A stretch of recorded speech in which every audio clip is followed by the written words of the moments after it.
In exercise of the presidential prerogative vested in the head of state and government under Article 132 of the Constitution, as read together with Articles 152 and 155 of the Constitution, His Excellency the President has instituted portfolio rearrangements in his cabinet and in the ranks of principal secretaries. The presidential action promotes enhanced operational efficiency, institutionalizes the implementation of various ongoing groundbreaking reforms, better orients portfolio responsibilities with both national development plans as well as the needs of citizens, and introduces functional changes that shall make the relevant ministries and state departments more efficient and better able to deliver superlative services to the public. Therefore, the new portfolio responsibilities and changes made in the structure of government are as follows. 1. Transfer of functions and reconstitution of ministries. Pursuant to Article 132, Section 3B of the Constitution, the following reorganizations and transfers of functions are made. First department. The State Department for Arid and Semi-Arid Land has now been transferred to the Ministry of Public Service and Gender. 2. The State Department of Social Protection, Pensions and Senior Citizens has been transferred to the Ministry of Public Service and Gender. 3.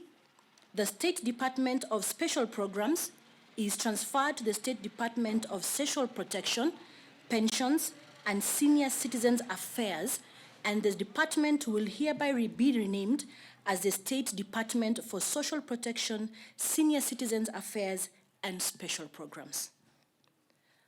The Ministry of Devolution and the ASOLs, that is the Arid and Semi-Arid Land, is hereby reconstituted and renamed as the Ministry of Devolution.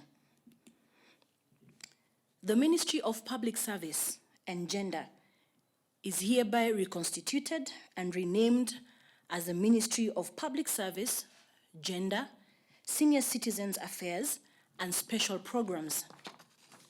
And finally, the Ministry of Labor and Social Protection is hereby reconstituted and renamed as the Ministry of Labor.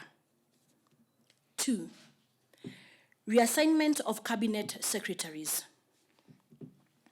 In accordance with Article 155, Section 5A of the Constitution, the following Cabinet Secretaries have been reassigned. Cabinet Secretary Ambassador Dr. Monica Juma moves from the Ministry of Defense to the Ministry of Energy. Cabinet Secretary Honorable Charles Keter moves and becomes the Cabinet Secretary of the Ministry of Devolution. Cabinet Secretary Honorable Eugene Wamalwa now takes over the Ministry of Defense.